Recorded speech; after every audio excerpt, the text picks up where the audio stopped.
Hello guys, welcome to my channel. This is Precious Braid, aka the Natural Girl. So today I want to share my experience. Like years ago, I nearly took an oath with my ex-boyfriend. Thank God I never did, and I owe it all to my mom, because being a single mother, like being raised by a single mother, has been both a blessing and a blessing. I'm not going to say the other negative, because life on its own, it's not balanced, but we have to balance it because we are alive.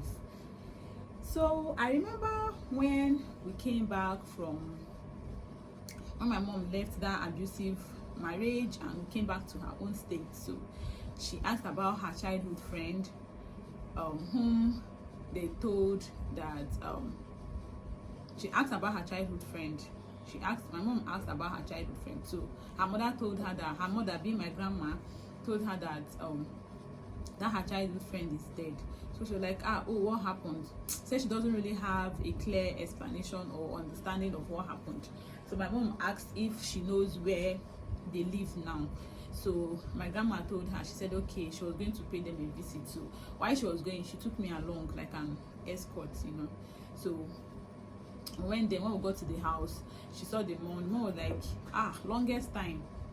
Yeah, fine, I'm back and stuff like that. So after the usual chit chat, she asked her, she was like, what of my friend? So the mother told her that she died years ago. She was like, what happened? Was she sick? Said yes, so that she was sick, and then apparently that my mom's friend eloped with her boyfriend to another state.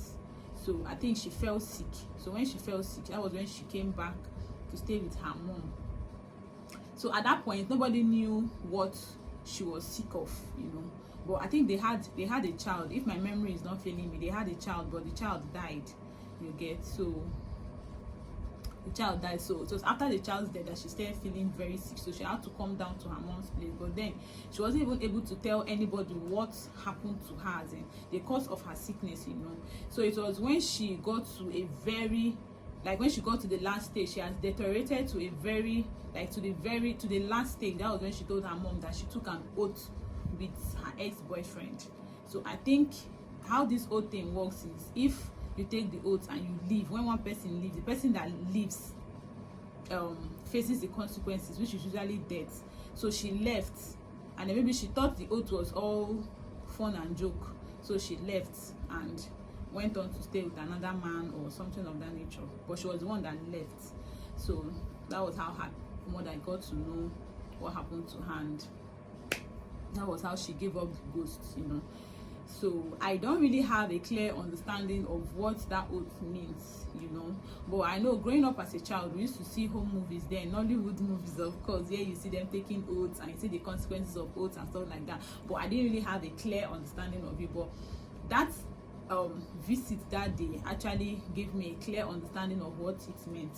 So when we got back to the house, my mom sat me down and she started telling me about the consequences of blood oaths, and then she told me what it meant and how no matter what, I should not engage myself in it. So it stuck right here with me.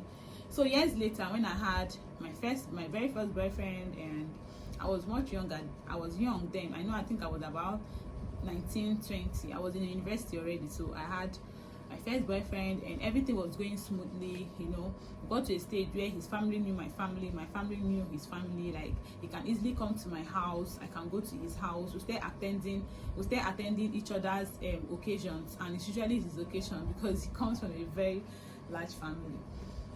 So it was just on and on like that. That relationship lasted for a very long time. So years later, I was just in my hostel. I didn't plan on traveling that weekend, so there was no arrangement whatsoever of me traveling.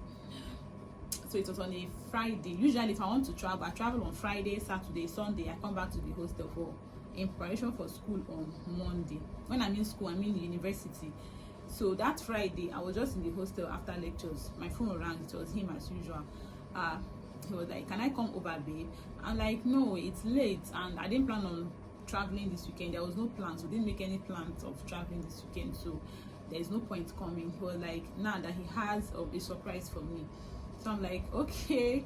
You know, when that person you love tells you they have a surprise for you, it's almost as if you should just disappear to that same place, you know, to go and meet them. So he said he has a surprise for me. I'm like, okay, of course, you know I like surprising, but it's pretty late, so I can't start coming now because he stays in another state while I school in another state. So I'm like, I can't start coming now, but I'll try and make it tomorrow, which is on Saturday. So the anticipation and everything on Saturday, I packed my bag, all road led to his place. So when I got there, we went out, you know, our normal activities, went out, had fun, came back, you know, stuff like that. That was on Saturday. On Sunday morning, I was sleeping, he called me.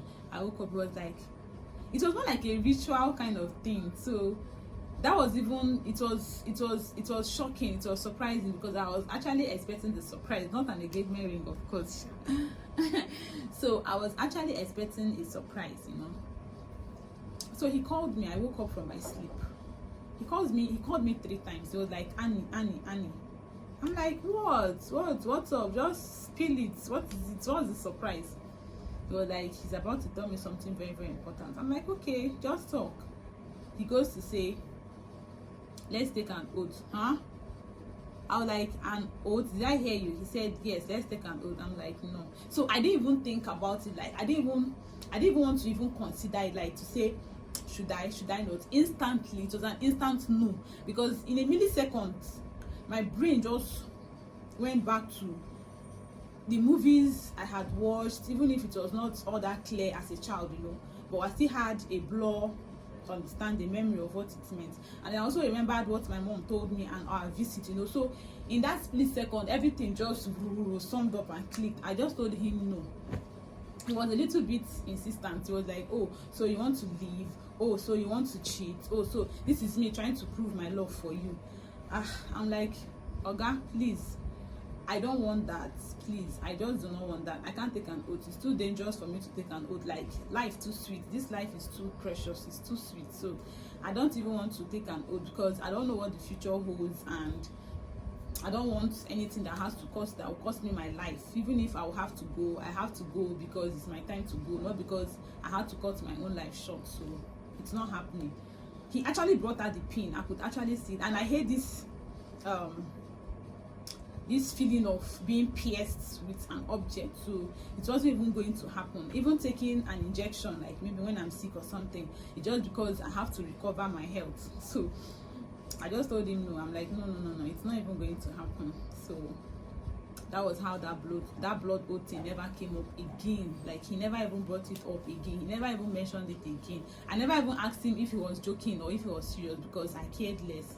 So luckily it was Sunday and I was feeling a little bit uneasy. So I just, in the evening, I just came back to the hostel. So I'm just trying to put it out there that if, no matter how you love somebody, don't engage in blood oaths. It's dangerous. You think it's innocent, but lots of people have lost their lives to blood oaths. It's very dangerous. It's not worth it. You know, life is too sweet. Life is too precious. Life, I mean, there are thousands of people battling with their health right now, and I hope that the Lord heals them, because they deserve another chance. They deserve to live, you know. So people battle with their life every day.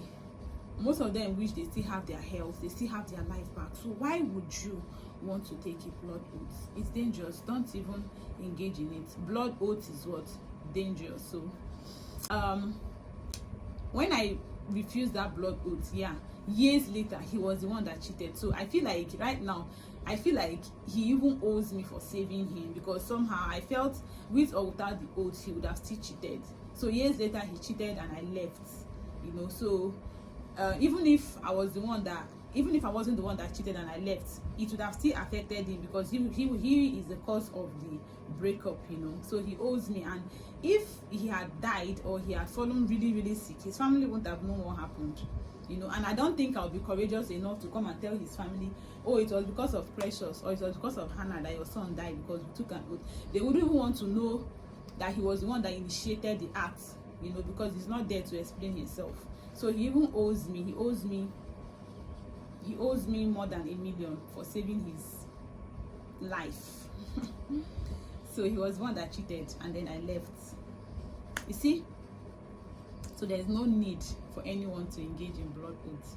Bye, thank you for watching, and I hope you enjoyed my video.